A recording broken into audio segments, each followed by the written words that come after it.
these eggs and... We're gonna get the yolk out. Whites are gonna I'm gonna have like a thing for y'all to put whites in. So they're gonna be these little dishes, and these little dishes is where you're gonna put the egg yolk. I have an egg separator if that's helpful. Oh, yeah. So does each cake get a yolk or just... So I would let them just watch you do this, because this is for real the messy thing. But they can do this part. And then in a separate cup, where I'll have something for this, but we're gonna use a cup today. All right, so you're just gonna break up a piece of chalk. You definitely don't need the whole thing, and you're gonna just let the kids grind it. It is harder than it looks. So I find that like shaving it off is actually easier, but as you get it down, you can grind it. Is that a rock in your hand? It's a rock.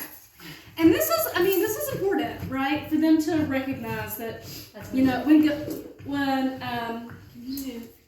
Giotto, yes, Giotto was painting, you didn't run the Hobby Lobby and get your paint. Like, so artists had to make their paints, and they were using eggs, they were using flowers, they were using berries, all those kinds of things to actually make their paints. And they wanted it to be things that were long lasting. So there was a lot of like experimenting with trying to find out what were the best things to use and the right combinations. One of the things that made a great artist was having figured those things out. Which was another reason you wanted to be taught by a master, you know, because you didn't want to have to reinvent the wheel every single time. So those are all things you can talk to them about while they are grinding chalk. It will take them forever. Younger classes, I can't remember where y'all are in the lineup, but y'all later? Or early? Yeah, that's right. We're 11 o'clock, I think. Okay, that's good. This is for art. Yeah. Because then you will not have as much of this to do. Like you can do one color to show them, but there'll probably be leftovers from others. Oh, you're so colorful. Is that the new one? This is the new one. Oh, yeah. Okay, so you're gonna put in your chalk with your egg and just mix it up real good. If you find that the consistency, if you have a lot of chalk, the consistency might be a little too thick, and you can add some water. It's no problem. And they can share colors, right? Like if someone gets blue, someone gets pink, this and this and this. Yes. Well, and that's what I was about to say. Like color.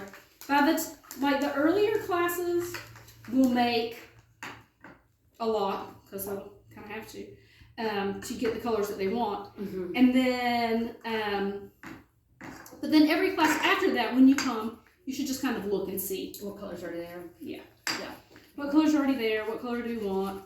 So egg yolk is yellow, and yellow and blue make green. Yeah. So that's going to be something you're going to have to think about when you're mixing colors. We're not using the whites, we're only using the yolks. Right. Okay. I'm pretty sure that's what the book tells us. So an egg yolk and blue and red would make brown. An egg yolk and blue and red. Makes the chops. It makes brown. Yeah. So since put the yolk in the Gus and I learned that. 2 teaspoons of water. We're mixing with water. We're going to add the water in a minute, but I find that you should add the water at the end. And then make it frothy too. Well, I'm just reading. That's all. It can be frothy. I just think that it's easier to work with if it's not too. Totally understand. So I just want it. You just want it just to be like the consistency of a temper paint. Gotcha. And so, frothy. I don't know why that matters, but it just is what happens. Okay, so here's our paint. Okay, and so after that, you're just gonna let them paint with it.